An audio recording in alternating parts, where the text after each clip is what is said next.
Assalamualaikum warahmatullahi wabarakatuh. Halo semuanya teman-teman, selamat siang, selamat datang kembali di channel kesayangan kita, channel Ilo Entry. Dan masih bersama saya Ilo, dimanapun teman-teman berada. Semoga teman-teman selalu dalam keadaan sehat walafiat, tanpa kekurangan satu apapun. Amin, amin ya robbal alamin. Di akhir liburan Lebaran ya teman-teman yang mudik ke kampung, semoga selamat kembali ke rumah dan siap untuk beraktivitas kembali. Dan pada kesempatan yang baik ini kami akan melanjutkan kisah 7 manusia harimau, yang mana kisah ini ditulis oleh Bu Wahyu Dia Suryani. Kisahnya keren pakai banget dan ini udah masuk part 3, yang mana ini adalah part terakhir ending dari kisah 7 manusia harimau ini ya teman-teman ya. Dan sebelum kita masuk ke dalam kisahnya, buat teman-teman mungkin yang baru bergabung bisa diklik dulu tombol subscribe-nya. Jangan lupa lonceng notifikasinya dinyalakan agar teman-teman selalu mendapatkan notifikasi dari konten-konten yang akan kami upload di setiap harinya. Dan untuk channel Ilo Entry ini kami upload setiap hari teman-teman ya. Setiap siang jam 12 siang waktu Indonesia bagian Barat. Oke, nggak pakai berlama-lama lagi, pasti udah nggak sabaran kan untuk masuk ke dalam kisahnya. Kita langsung saja masuk ke dalam kisahnya. Dari halaman belakang rumah Bang Ilo, kita menuju ke Desa Kumayan.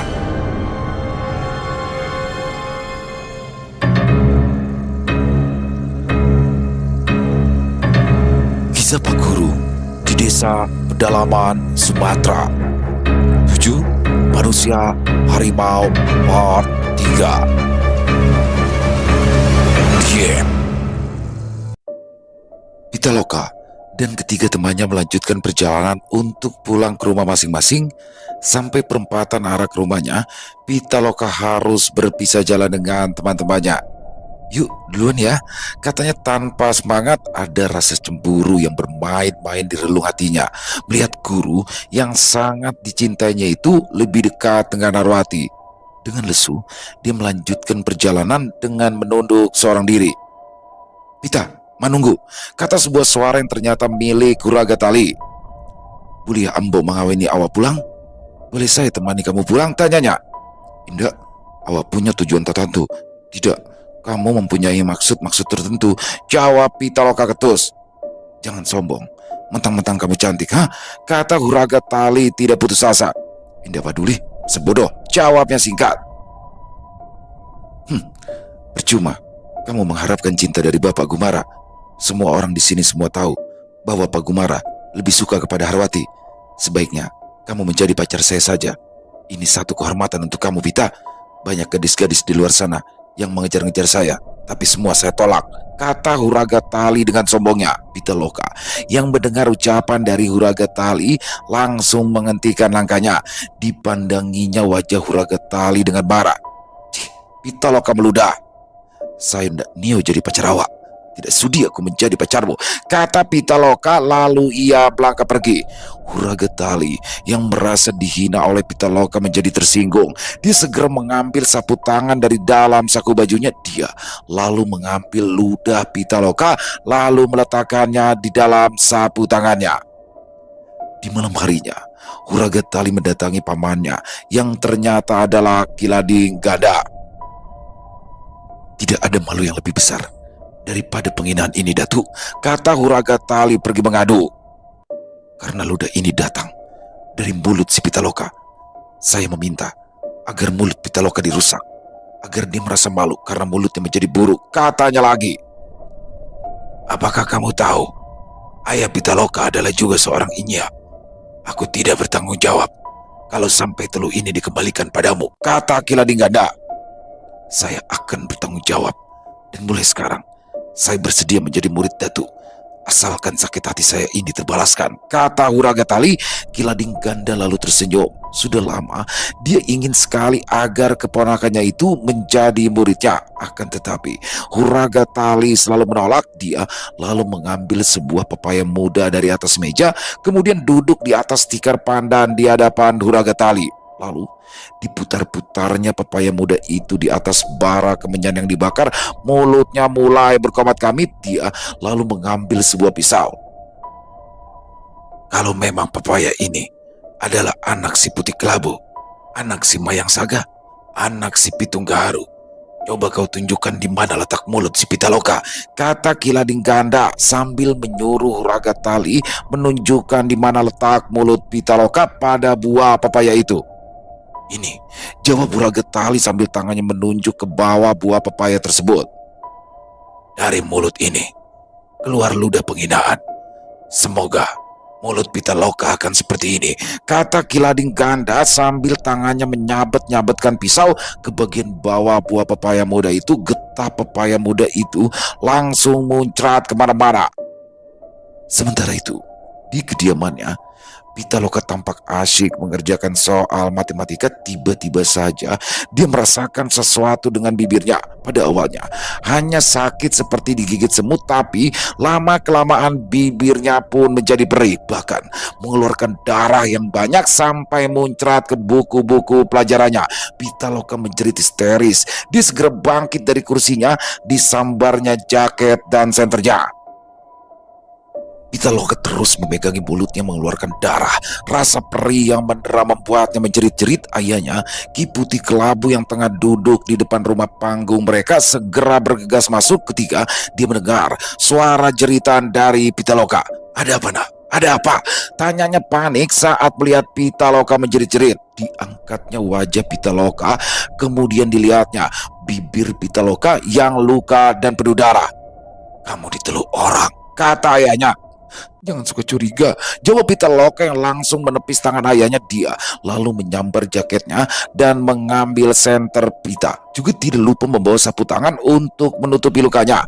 Pitaloka lalu keluar rumah dan berlari menuju puskesmas. Mau kemana kamu? Teriak ayahnya. Ke puskesmas, jawab Pitaloka. Ayah bisa menyembuhkanmu, Pita. Pita, kembali kamu, teriak ayahnya lagi. Tetapi Pitaloka tidak menghiraukan panggilan ayahnya. Dia terus saja berlari menembus kegelapan malam. Ki Putih merasa geram atas kejadian itu. Dia memegangi kepalanya, menutup matanya sambil mulutnya berkomat-kamit. Lalu tidak lama kemudian dia membuka matanya. Ini perbuatan Kilading Ganda, katanya dengan nada marah. Pitaloka mengetuk-ngetuk pintu puskesmas dengan keras. Dokter segera membukakan pintu, kemudian mempersilakan Pitaloka untuk masuk. Pitaloka lalu duduk di ranjang pasien sambil masih terus menutupi mulutnya dengan sapu tangan, dan Dokter Kadir pun mulai memeriksanya. Sakit apa? Tanya Dokter Kadir. Bibir saya, dok. Bibir saya tiba-tiba saja terluka, katanya sambil membuka sapu tangan yang menutupi bibirnya dan memperlihatkan luka-luka di bibirnya. Ini bukan luka biasa, kata Dokter Kadir setelah ia memeriksa bibir Pitaloka. Sepertinya ini adalah sesuatu yang di luar nalar manusia, katanya lagi. Saya tidak peduli, saya tetap mau diobati secara ilmu kedokteran dengan suntikan antibiotik atau apalah, jawab Pitaloka. Saya berbicara seperti itu karena kamu adalah anak Ki Putih Kelabu. Saya takut nanti ayahmu tersinggung, kata Dokter Kadir sambil mempersiapkan suntikan antibiotik. Ayah saya sudah tahu kalau saya kemari. Pitaloka masih tetap ngotot. Kalau ayahmu yang menyembuhkan, prosesnya pasti akan lebih cepat. Dokter Kadir memandangi Pitaloka sejenak. Tapi saya lebih percaya pada dokter, Pitaloka meyakinkan. Dokter Kadir lalu mempersiapkan suntikan antibiotiknya dan mulai mengobati Pitaloka. Di pagi harinya, rasa perih di bibir Pitaloka sudah mulai berkurang, tetapi akibatnya bibir Pitaloka menjadi bengkak dan penuh luka, walaupun luka itu sudah mulai mengering. Pada awalnya, Ki Putih Kelabu memperhatikan dengan tatapan iba. Pita, kenapa kamu tidak membiarkan ayah yang menyembuhkan lukamu itu, Pita? Tanya ayahnya. Di luar sana, ilmu pengetahuan sudah berlari dengan kencang. Apakah ilmu ayah juga bisa melawan bom atau bahkan melawan nuklir? Tanya Pita. Pita, kamu tidak boleh meremehkan ilmu yang telah diturunkan oleh nenek moyang kita. Bisa kualat nanti kamu, jawab Ki Putih Kelabu dengan marah. Pitaloka yang sedang tidak ingin berdebat dengan ayahnya segera mengambil tasnya dan sapu tangan untuk menutupi mulutnya. Pita mau berangkat sekolah, kata Pitaloka. Pita, hari ini kamu tidak usah sekolah, teriak ayahnya. Kenapa? Karena muka Pita jadi jelek. Ayah, kecantikan atau kejelekan itu sama saja. Yang terpenting itu adalah baik atau buruknya hati kita. Gadis yang paling cantik pun kalau tua nanti akan menjadi jelek, kata Pitaloka. Sang ayah hanya menghela nafas panjang. Pitaloka lalu menjulurkan tangannya untuk meminta salam. Ayahnya memberikan tangannya sambil menepuk-nepuk kepala Pitaloka. Lalu Pitaloka pun keluar rumah dengan menutupi mulutnya memakai sapu tangan. Setelah Pitaloka pergi, Ki Putih Kelabu berdiri di depan rumahnya sambil berteriak, "Lading Ganda, aku akan membuat perhitungan denganmu." Lalu dibantingnya pintu rumahnya dengan kencang, dan dengan amarah yang memuncak, dia lalu pergi menuju padepokan Ki Lading Ganda. Sementara itu, Pitaloka yang berjalan menuju ke sekolahnya sempat melihat Huragatali yang tengah duduk di atas tangga rumah panggungnya. Pitaloka yakin Huragatali lah yang telah menyebabkan bibirnya luka. Dia lalu mendekati Huragatali dan dilepaskan sapu tangan yang menutupi mulutnya. Ditunjukkan bibirnya yang rusak akibat teluh Huragatali. Huragatali yang melihat bibir Pitaloka rusak hanya diam seribu bahasa. Sebenarnya ada rasa sesal dan juga rasa takut yang muncul di hatinya, karena bagaimanapun juga Huragatali sangat mencintai Pitaloka, dan Pitaloka juga adalah anak seorang Inya. Ada ketakutan dirinya, bisa-bisa teluh itu akan dikembalikan kepadanya. Batinnya, "Lading Ganda, keluar kamu. Aku akan membuat perhitungan denganmu," teriak Ki Putih Kelabu di luar rumah panggung Ki Lading Ganda. Ki Lading Ganda keluar dengan terkekeh-kekeh. "Ada apa mencariku dengan marah-marah, saudaraku?" tanyanya pura-pura tidak tahu. "Jangan banyak bicara. Aku sudah tahu apa yang sudah kamu lakukan kepada putriku Pitaloka. Apa kamu pikir aku bodoh? Kamu sungguh-sungguh tidak memandangku," teriak Ki Putih Berang. Lagi-lagi Ki Lading Ganda hanya terkekeh. "Lalu apa maumu sekarang?" tanyanya enteng. "Aku akan membuat perhitungan denganmu. Ayo turun hari ini. Darah dibayar darah. Darah yang sudah keluar dari bibir anakku harus kau bayar," kata Ki Putih Kelabu yang tiba-tiba saja tangannya berubah, dipenuhi dengan bulu-bulu harimau berwarna putih. Kuku-kukunya memanjang membentuk cagar yang tajam. Telinga dan juga kumisnya pun ikut memanjang, dan kepalanya berubah menjadi kepala harimau. Ki Lading Ganda yang melihat Ki Putih Kelabu mulai berubah hanya tersenyum dengan sinis. Dia tidak tinggal diam, dia pun mulai berteriak dan melakukan perubahan diri. Dirinya kini telah berubah menjadi harimau loreng. Dia lalu melompat ke arah bawah dan menyerang Ki Kelabu. Pertempuran antara dua manusia harimau jadi-jadian itu pun tidak terelakkan. Mereka berdua saling serang, saling cakar, dan saling tendang. Perkelahian mereka yang penuh dengan auman membuat seorang Inya lain yang bernama Ki Ratus Rantai bergegas datang untuk melerai. "Hentikan! Apa yang kalian lakukan? Kalian itu semua bersaudara, sesama Inya," kata Ki Ratus Rantai. Akan tetapi, kata-kata dari Ki Ratus Rantai itu sama sekali tidak didengar oleh Ki Lading Ganda dan Ki Putih Kelabu. "Kalian itu berdua betul-betul tidak sadar tuanya. Hei kalian berdua, apakah kalian sedang memperebutkan guru baru itu untuk menjadi murid kalian?" teriak Ki Ratus Rantai lagi. Kalau iya, berarti kalian tengah memperebutkan pepesan kosong. Guru baru itu tidak pantas menjadi murid kalian. Apakah kalian tidak tahu kalau guru baru itu adalah juga seorang Inya? Justru kedatangannya ke Kumayan itu ingin menjajal ilmu kita. Dia adalah manusia harimau juga, atau Inya ketujuh yang akan membawa malapetaka, teriak Ki Ratus Rantai kepada dua orang Inya yang masih saling serang. Mendengar ucapan dari Ki Ratus Rantai, Ki Lading Ganda menjadi terkejut. Dia yang belum mengetahui siapa adanya Gumara sebenarnya langsung menghentikan serangannya. Dia langsung terdiam karena syok. Berbeda dengan Ki Putih Kelabu yang sudah tahu bahwa Gumara juga bisa berubah menjadi harimau. Melihat kesempatan baik ketika dia melihat Ki Lading Ganda terdiam, maka dengan kekuatan penuh Ki Putih Kelabu langsung menerkam Ki Lading Ganda. Dia langsung menggigit leher Ki Lading Ganda. Ki Lading Ganda menjerit kesakitan, darah langsung mengucur deras dari lehernya, dan dia pun seketika langsung berubah menjadi manusia kembali. Kilading Ganda langsung terduduk sambil terus memegangi lehernya. Ki Putih Kelabu berjalan perlahan mendekatinya. Kilading Ganda langsung beringsut mundur. Cukup, cukup Putih Kelabu. Aku mengaku kalah. Aku akan mengambil teluku. Aku berjanji padamu, kata Kilading Ganda dengan terbata-bata. Ki Putih Kelabu tidak berbicara apa-apa. Tubuhnya lalu berubah menjadi manusia lagi, dan dia pun lalu pergi meninggalkan Kilading Ganda sendirian. Ki Ratu Serantai yang melihat hal itu pun lalu berjalan mendekati Kilading Ganda. Aku tahu siapa Gumara Pitu Alam. Dia adalah harimau ketujuh yang akan membawa malapetaka. Aku takut kehadirannya justru akan menimbulkan masalah bagi ilmu leluhur kita, kata Ki Ratu Serantai kepada Kilading Ganda yang tengah memegangi lukanya yang terus mengeluarkan darah. Aku tidak pernah menyangka akan muncul manusia harimau yang ketujuh. Dari awal aku bertemu dengannya, aku sudah bisa melihat aura yang berbeda di wajahnya. Tapi aku tidak menyangka kalau ternyata dia juga adalah seorang Inya, jawab Kilading Ganda. Apakah itu sebabnya kamu dulu menginginkan dia untuk menjadi muridmu? Tanya Ki Ratu Serantai lagi. Kilading Ganda hanya mengangguk. Apakah kamu tidak tahu, Lading Ganda, bahwa ilmu Gumara itu justru jauh berada di atasmu? Kata Ki Ratu Serantai lagi. Apakah kita akan membiarkan dia mengacak-ngacak Kumayan? Dia pasti akan memberikan berita di luar Kumayan tentang ilmu nenek moyang kita kepada dunia di luar sana, tanya Kilading Ganda. Tentu saja tidak. Di pertemuan bulan purnama di bulan depan, kita akan sampaikan masalah ini kepada Ki Tunggal. Aku ingin tahu apa kira-kira jawaban dari dia, kata Ki Ratu Serantai lagi. Malam itu, di kediaman Gumara sedang menulis sesuatu.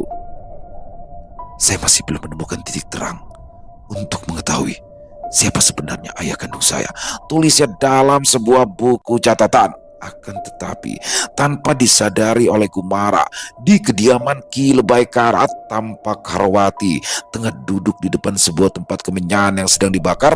Mulutnya berkomat kamit, lalu dibakarnya sebuah boneka jerami. Di atas kemenyan tersebut, asap putih langsung muncul dari bakaran boneka jerami tersebut, dan secara perlahan asap putih itu berjalan menembus rumahnya. Asap itu terus terbang ke arah rumah Gumara.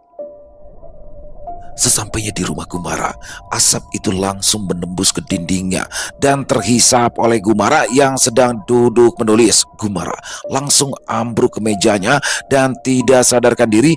Dalam ketidaksadarannya itulah sukma mereka saling bertemu, ya. Sukma Gumara bertemu dengan sukma Harwati dan mereka saling rengkuh, saling cium dan saling bercumbu. Harwati yang masih berada di dalam kamarnya mulai memerintahkan sukmanya untuk mulai membuka bajunya satu demi satu. Akan tetapi saat dia akan melakukan perbuatan terkutuk itu, tiba-tiba saja Ki Lebay Karat masuk ke dalam kamar Harwati.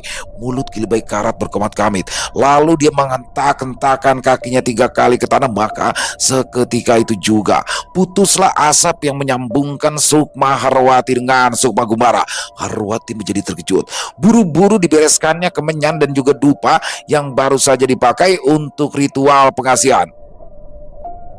Ki Lebay Karat melangkah dengan marah. Aku tidak suka perbuatan seperti itu kamu lakukan lagi. Aib. Kamu akan mendapatkan aib. Malu kalau sampai ada orang lain yang tahu, kata Ki Lebay Karat.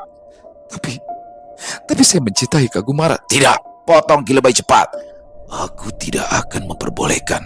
Sampai kapanpun aku tidak akan pernah merestuinya, kata Ki Lebay Karat dengan marah. Kenapa? Dia orang baik, berilmu, dan dia juga sayang kepada Wati, tanya Harwati. Tetapi Ki Lebay Karat tidak menghiraukan alasan Harwati. Dia langsung bergegas pergi meninggalkan kamar Harwati. Harwati yang ditinggalkan oleh Ki Lebay hanya bisa menangis sedih. Sementara itu di tempat lain, tampak Pitaloka yang tengah menyelesaikan pekerjaan rumahnya. Tiba-tiba saja ayahnya masuk dalam kondisi babak belur. Wajah dan juga badannya penuh dengan bekas luka dan juga cakaran. Pitaloka terkejut dan segera berlari menghampiri ayahnya. Ayah berkelahi lagi, tanyanya kepada sang ayah. Si Lading Ganda itu harus diberikan pelajaran. Dia sudah tidak mau lagi memandang siapa ayah. Sebagai sesama Inya, sebagai sesama saudara, kata ayahnya. Jadi ayah berkelahi karena Pita? Tanya Pitaloka. Ayah berkelahi karena harga diri. Akhirnya dia mengaku dialah yang telah meneluk kamu, kata Ki Putih Kelabu.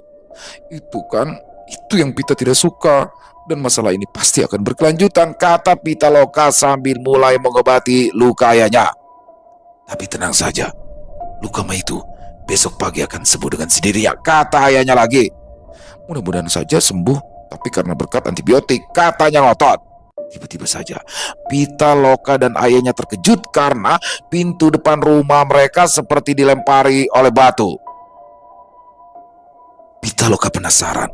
Dia lalu kemudian bergegas berjalan ke arah depan dan membuka pintunya. Tampaklah di bawah rumah panggungnya Huragatali berdiri sambil menutupi mulutnya dengan sapu tangan. Perlahan-lahan dibukanya sapu tangan itu dan tampaklah mulut Huragatali yang sudah penuh dengan luka dan juga darah mirip dengan luka yang diderita oleh Pitaloka. Bukan Ambo dan Mangarojonya, bukan aku yang melakukannya, kata Pitaloka saat melihat mulut Huragatali. Ambo tahu, itu Datuk Lading Ganda nan Maagia Talua. Koka Ambo minta maaf. Aku tahu Datuk Lading Gandala yang telah memberikan telu ini padaku. Aku minta maaf, katanya lalu segera berlari pergi meninggalkan rumah Pitaloka. Siang itu, di kediaman Ki Lebay Karat, tampak sebuah mobil memasuki pekarangan rumahnya. Seseorang memakai pakaian safari tampak turun dan menghampiri penjaga rumah tersebut. Ki Lebay Karat ada? Tanyanya. Ada, Pak, tapi praktiknya baru dimulai pukul 4 nanti, kata penjaga itu. Ayolah, tolonglah saya. Ini penting sekali. Coba kamu tanyakan. Saya datang jauh dari Jakarta. Saya bersedia membayar berapapun, kata orang itu lagi. Baik, tunggu sebentar ya, Pak. Penjaga itu segera masuk ke dalam rumah. Di dalam ruangannya itu tampak Ki Lebay Karat tengah duduk bersemedi di depan sebuah asap dupa yang menyala. Ki, ada tamu dari Jakarta, kata penjaga itu, tapi Ki Lebay Karat tampak diam saja, tidak bergerak. Penjaga itu mencoba memanggilnya lagi untuk kedua kalinya, tetapi Ki Lebay Karat tetap diam. Dia pun segera keluar. Maaf, Pak, Ki Lebay Karat hari ini tidak bisa diganggu dan tidak menerima tamu, Pak, kata penjaga itu. Waduh, saya ini sudah jauh-jauh datang dari Jakarta. Jadi kira-kira kapan saya bisa berkonsultasi, katanya lagi. Nanti ya, saya akan tanyakan lagi pada Ki Lebay Karat, kata si penjaga. Tolong katakan pada Ki Lebay Karat, kasus saya 5 hari lagi akan diperiksa, katanya sambil menyelipkan beberapa lembar uang ke tangan penjaga itu. Iya Pak, pasti. Terima kasih ya, Pak, kata si penjaga itu sambil cengar-cengir. Tidak lama kemudian, setelah mobil orang yang berpakaian safari itu pergi, Harwati pun datang bersama dengan Gumara. Maaf, Mbak, Bapak sedang bersemedi, kata penjaga itu. Iya, aku tahu. Tapi Bapak juga tahu kalau saya akan datang, kata Harwati. Mereka berdua lalu masuk ke dalam ruang praktik Ki Lebay Karat. Mereka berdua langsung duduk di hadapan Ki Lebay Karat. Ki Lebay Karat menengok ke arah mereka berdua. Pertama kali kamu datang kemari, firasatku menangkap akan ada sesuatu yang akan terjadi pada diriku. Kamu, waktu pertama kali datang ke Kumayan, siapa sebenarnya yang menyuruhmu? Ibumu? Tanya Ki Lebay Karat kepada Gumara. Betul Ki. Karena Ki Lebay Karat adalah ketua dari semua ketua yang ada di sini, jawab Gumara. Apakah hanya itu? Apakah ibumu juga menyuruh agar kamu datang kepadaku untuk melihat masa lalumu? Tanya Ki Lebay Karat lagi. Betul. Karena ibu saya bilang kalau Ki Lebay Karat bisa melihat masa lalu seseorang, kata Gumara lagi. Artinya ibumu tahu betul tentang Kumayan. Siapa nama ibumu? Tanya Ki Lebay lagi. Maruni Siti Kemuning, jawab Gumara. Mendengar nama yang disebutkan oleh Gumara, wajah Ki Lebay Karat langsung memucat. Sudah kuduga. Benar-benar sudah kuduga, katanya sambil menangis. Seketika ingatan Ki Lebay Karat menerawang pada peristiwa 25 tahun yang lalu. Saat itu ada seorang wanita cantik yang pergi datang berobat kepadanya. Kamu sakit apa? Tanya Ki Lebay Karat kepada wanita itu dengan tatapan yang nakal. Saya mandul, Ki. Sudah 5 tahun saya kawin, tapi belum dikasih anak. Suami saya mendesak supaya saya segera punya anak. Saya mau meminta ramuan obat dari Ki Lebay Karat, kata wanita itu sambil menuduk. Bisa, bisa, jawab Ki Lebay Karat sambil tersenyum menggoda. Tapi ada syarat yang harus kamu lakukan, kata Ki Lebay Karat. Syarat? Syarat apa itu, Ki? Tanya wanita cantik itu lagi. Bukalah bajumu, semuanya, dan tidurlah di sini, kata Ki Lebay Karat sambil menunjukkan ranjang yang terbuat dari bambu dan beralaskan daun pandan. Wanita cantik itu pada awal menolak, akan tetapi dengan bujuk rayu dari Ki Lebay Karat, akhirnya wanita cantik tersebut mau melakukannya sehingga akhirnya persetubuhan itu pun terjadi. Mengingat peristiwa 25 tahun tersebut hingga membuat Ki Lebay menangis semakin keras.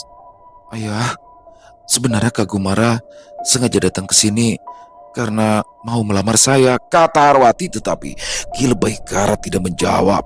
Dia hanya terus menangis dan menggeleng-gelengkan kepalanya. Harwati dan Gumara hanya saling berpandangan. Setelah cukup lama membiarkan Ki Lebay Karat larut dalam kesedihannya, tiba-tiba saja Ki Lebay Karat mengangkat kepalanya. Ada sesuatu yang akan aku ceritakan kepada kalian berdua, katanya.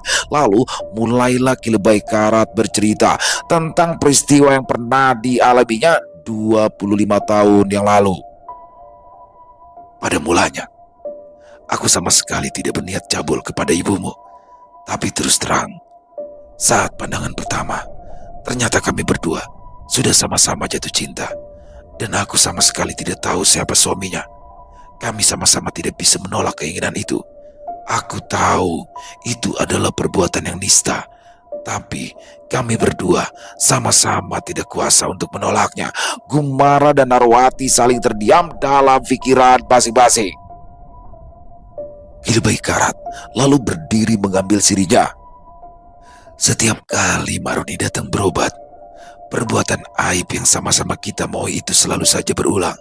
Ibumu lalu hamil, kata Ki Lebay terdiam sejenak untuk menarik nafas panjang.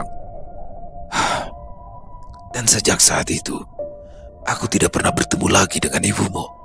Tuhan mungkin telah menghukum aku, tapi aku akan menolak mati-matian kalau sampai ada orang yang menuduh aku telah memperkosa ibumu, kata Ki Lebay Karat sambil menangis sesenggukan. Gumara yang mendengar semua cerita itu menjadi terkejut, wajahnya pucat.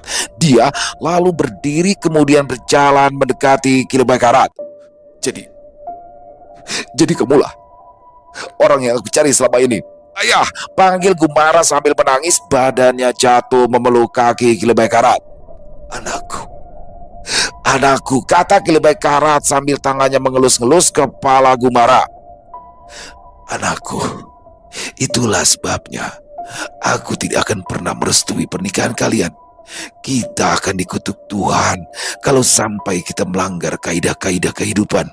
Karena sesungguhnya kamu dan Harwati masihlah satu darah, kata Ki Lebay Karat sambil menangis mendengar cerita dari bapaknya.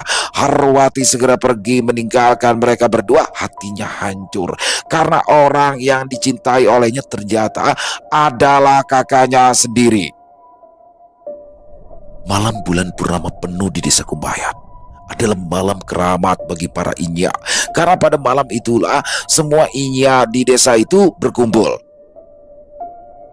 Kenapa sampai sekarang Ki Lebay Karat belum juga datang muncul? Tanya Ki Tunggal kepada Ki Ratus Rantai. Entahlah, jawab Ki Ratus Rantai. Bukankah pertemuan kita kali ini justru untuk meminta pertanggungjawabannya? Dia adalah orang yang secara langsung terlibat. Maksudmu karena kesalahan masa lalu dari Lebay Karat? Tanya Ki Tunggal lagi. Ki Tunggal adalah satu-satunya inya yang paling tua di antara ke-6 inya yang ada di Kumayan. Ki Ratus Rantai terkekeh. Aku mendapat gelar Ki Ratus Rantai Putra Gahar dahulu karena aku bisa melihat masa lalu seseorang. Aku tahu ini semua adalah kesalahan Lebay Karat. Dukun cabul, andai saja dia bisa menjaga dirinya, maka tidak akan ada harimau ketujuh, kata Ki Ratus Rantai. Lalu, apakah kita akan diam saja? Kenapa kita tidak menghukum lebay karat? Tanya Lading Ganda. Hei, kita tidak bisa menghukum sesama inyia manusia harimau, kata Ki Hambalang menimpali. Tapi anak si lebay karat, yaitu Gumara Beto Alam, sudah menghina ilmu leluhur kita, Ki Tunggal. Dia ingin menghilangkan ilmunya karena dia menganggap ilmu kita sudah lapuk dan ketinggalan zaman, kata Ki Lading Ganda lagi memanas-manasi. Kita tidak bisa memaksa orang lain untuk mempelajari ilmu kita, dan kita juga tidak bisa memaksa orang untuk tetap bertahan dengan ilmu kita, kata Ki Tunggal lagi. Waktu sudah menjelang fajar. Kita tidak boleh berada di tempat ini terlalu lama. Kita tidak bisa menunggu lebay karat lagi. Jadi kita kembali lagi besok malam, kata Ki Tunggal. Jawaban dari Ki Tunggal itu betul-betul membuat Ki Lading Ganda, Ki Hambalang, dan Ki Ratus Rantai geram. Hanya Ki Putih Kelabu, ayah dari Pitaloka, yang sedari tadi diam. Sementara itu, sepulang dari sekolah, tampak Pitaloka tengah berlari-lari menuju ke rumah Gumara. Pak Gumara, Pak Gumara, panggil Pitaloka. Tidak lama kemudian, tampak Gumara datang membukakan pintu. Pita, ada apa? Tanya Gumara. Harwati, Pak. Baru saja Harwati ke rumah saya, lalu memberikan saya ini, kata Pitaloka sambil menunjukkan selembar surat kepada Gumara. Surat? Tanya Gumara. Ya, Pak. Dan Harwati juga berpesan agar surat ini dibacakan di depan Bapak, jawab Pitaloka. Ayo masuk, ajak Gumara. Pitaloka lalu duduk di depan Gumara dan mulai membaca surat dari Harwati. Pitaloka, saya ikhlas Kak Gumara menjadi suamimu, karena bagaimanapun dia memerlukan seorang pendamping yang mengerti tentang ilmu yang dimilikinya, seperti ibumu dan ibuku yang merawat ayah kita masing-masing. Untuk sementara waktu, aku akan pergi jauh, tapi aku sendiri tidak tahu entah mau kemana, sampai aku bisa melupakan kenyataan pahit ini yang telah memupus harapan aku dari sahabatmu, Harwati. Pitaloka menutup surat dari Harwati itu sambil menghela nafas panjang. Gumara hanya diam terpaku. Bagaimana kalau kita segera cari Harwati saja, Pak? Tanya Pitaloka. Tidak. Biarkan waktu yang akan menghapus semua kenangan dan juga harapan dia, kata Gumara perlahan. Dan kau, teruskan saja sekolahmu sampai dengan cita-citamu tercapai. Urusan kita nanti bisa kita bicarakan setelah kamu lulus sekolah. Pitaloka hanya mengangguk pasrah. Keesokan malamnya, para inya-inya itu bertemu kembali, tapi lagi-lagi lebay karat tidak datang. Bagaimana kita bisa bertanya kepada lebay karat kalau sudah 2 kali ini dia tidak datang ke pertemuan kita, kata Ki Ratus Rantai yang sudah mulai emosi. Betul, atau kita berlima saja yang akan mengambil keputusan, tanya Ki Lading Ganda. Maksudmu keputusan tentang anaknya, ha? Tanya Ki Tunggal. Tentu saja, jawab Ki Hambalang. Atau kita usir saja dia dari Kumayan. Gumara Beto Alam harus dihukum, usul Ki Ratus. Jangan, kalau hanya diusir, dia akan tetap bisa menggunakan ilmu manusia harimaunya. Belum lagi, kalau dia memiliki keturunan anak laki-laki, maka dia bisa saja menurunkan ilmunya ini kepada anaknya, kata Ki Lading Ganda. Lalu, apa maumu? Tanya Ki Tunggal. Kalau memang perlu, kita bunuh saja dia, jawab Ki Lading Ganda lantang. Kalau memang itu keputusan kalian bertiga, maka lakukanlah. Tapi aku tidak, kata Ki Tunggal. Lalu dia menoleh kepada Ki Putih Kelabu. Putih Kelabu, kenapa sedari kemarin kamu diam saja? Kenapa kamu seperti ragu? Tanya Ki Tunggal. Saya tidak ikut campur masalah ini, Ki Tunggal, jawabnya. Ki Tunggal menghela nafas panjang. Berarti hanya kalian bertigalah yang menginginkan kematian Beto Alam. Lakukanlah apa yang kalian bertiga ingin kalian lakukan, kata Ki Tunggal pada akhirnya. Ki Lading Ganda, Ki Ratus Rantai, dan Ki Hambalang tampak tersenyum puas. Mereka bertiga lalu pergi ke makam Pak Thohir. Mereka kemudian duduk bersila di sebelah makam tersebut dan mulut mereka berkomat-kamit, dan tiba-tiba saja muncullah sebuah tangan yang hampir menjadi tengkorak dari dalam kubur milik Pak Thohir. Malam itu, ketika Gumara berniat untuk pergi ke rumah Lebay Karat, di tengah perjalanan dia merasakan hawa yang tidak biasa. Hembusan angin dan bunyi burung hantu yang bersaut-sautan membuat bulu kuduk merinding. Dan benar saja, saat Gumara hampir melintasi area pekuburan, tiba-tiba saja dari atas pohon jatuhlah sebuah tubuh yang berbau busuk menimpa Gumara. Tentu saja Gumara menjadi berteriak ketakutan. Dilemparkannya tubuh mayat itu, buru-buru saja Gumara bangun, lalu disenterinya wajah mayat tersebut. Bukan main terkejutnya Gumara, karena mayat itu ternyata adalah mayat dari Pak Thohir yang sudah mati beberapa minggu yang lalu. Belatung-belatung terlihat mulai menggerogoti tubuh lelaki tersebut. Daging-daging dalam tubuhnya pun sudah membusuk dan banyak yang sudah terkoyak dan kelihatan tulangnya. Gumara hampir muntah melihat pemandangan itu. Dia hendak berlari ketika tiba-tiba saja mata Pak Thohir terbuka. Dia langsung bangkit dan mulai menyerang Gumara. Gumara berusaha menghindar, akan tetapi Pak Thohir terus menyerang. Bahkan dia berhasil mencekik Gumara. Gumara menendang tubuh Pak Thohir sekuat tenaga. Tubuhnya terlempar jauh, akan tetapi tangannya tetap tertinggal di leher Gumara. Gumara berusaha keras untuk melepaskan cengkraman tangan Pak Thohir sampai pada akhirnya tangan itu terlepas. Akan tetapi baru saja dia bisa bernafas, tiba-tiba saja dia diserang oleh kaki dari Pak Thohir. Gumara sempat terkena tendangannya berkali-kali sampai dia tersungkur ke tanah. Rasa sakit yang dirasakan oleh Gumara membuat tangannya berubah dipenuhi bulu, kuku-kukunya memanjang. Gumara di sini boleh parah. Dia lalu menyerang balik Pak Thohir dengan cakaran-cakaran yang mematikan. Sampai pada satu kesempatan dia berhasil memegang kepala Pak Thohir dan berhasil menariknya sampai terlepas. Belatung-belatung keluar dari arah lehernya.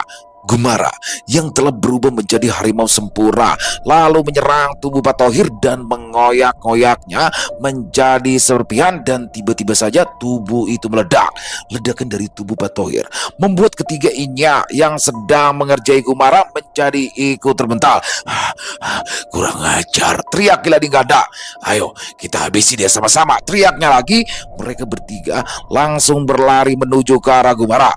Hei guru muda, sekaranglah saatnya kematianmu telah tiba, teriak Kilading Ganda yang bersiap-siap untuk menyerang. Dia melompat hendak menerkam Gumara, akan tetapi dari arah kiri tiba-tiba saja tubuh Kilading Ganda terlempar jauh. Kilading Ganda buru-buru bangun dan dia melihat bahwa sosok Lebay Karatlah yang telah melempar tubuhnya. Kurang ajar, bentak Kilading Ganda, berani-beraninya kau menyerang aku Lebay Karat? Aku akan melawan siapa saja yang berani menyerang anakku. Beto Alam ini adalah anakku, kata Lebay Karat. Dia mau menginjak-injak ilmu leluhur kita, kata Ki Ratus Rantai. Tidak ada urusan, geram Lebay Karat.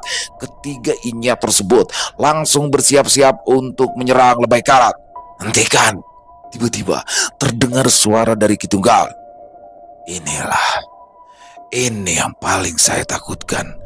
Pertikaian 6 manusia harimau karena datangnya manusia harimau yang ketujuh, kata Ki Tunggal lagi. Ki Tunggal, aku berhak membela anakku, kata Lebay Karat. Ya, aku tahu perasaanmu Lebay Karat. Terserah kalian.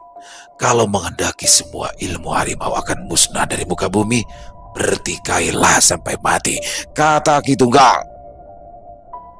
Tiba-tiba saja dari arah desa muncul banyak orang dengan membawa serta pentungan dan juga senjata lainnya yang ternyata dipimpin oleh Pitaloka.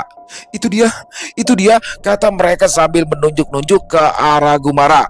Pak Gumara, panggil Pitaloka. Gumara menoleh ke arah Pitaloka dan orang-orang kampung yang datang mengelilinginya. Ada apa ini, Pita? Tanya Gumara kebingungan. Bapak tidak apa-apa, tanya Pitaloka. Tidak apa-apa, jawab Gumara. Saya mendengar dari ayah kalau para tetua-tetua Kumayan akan menghukum Pak Gumara, dan saya akhirnya memutuskan untuk mengumpulkan para penduduk kampung yang dulunya adalah murid dari ayah untuk menolong Bapak, kata Pitaloka. Saya tidak bersalah, Jadi tidak mungkin saya akan dihukum, jawab Gumara. Ki Tunggal dan keenam inya lainnya lalu mendekat ke arah Gumara. Beto Alam, kau harus menjadi anggota kami, mau ataupun tidak mau, kata Ki Tunggal. Tidak, tidak, saya hanya mau menjadi manusia biasa, jawab Gumara. Itu mudah, anakku.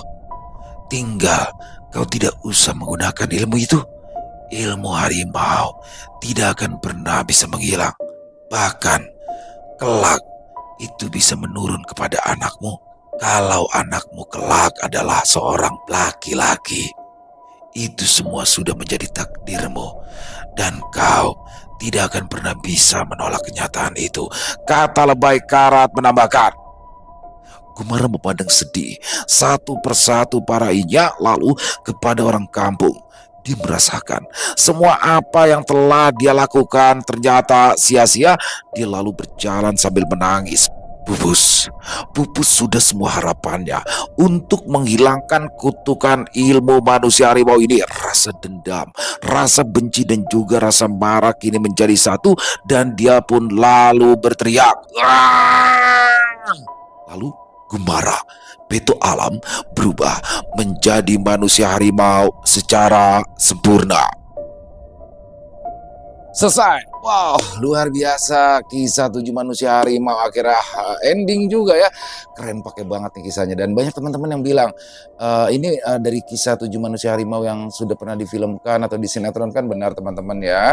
Jadi Bu Wahyudia ini mengadaptasi kembali, dan memang kisahnya keren banget. Salah satu kisah favorit saya, dan mungkin buat teman-teman banyak ya yang sudah pernah menonton filmnya atau menonton sinetronnya dengan tokoh utamanya Gumara, Pitaloka dan juga Harwati ya.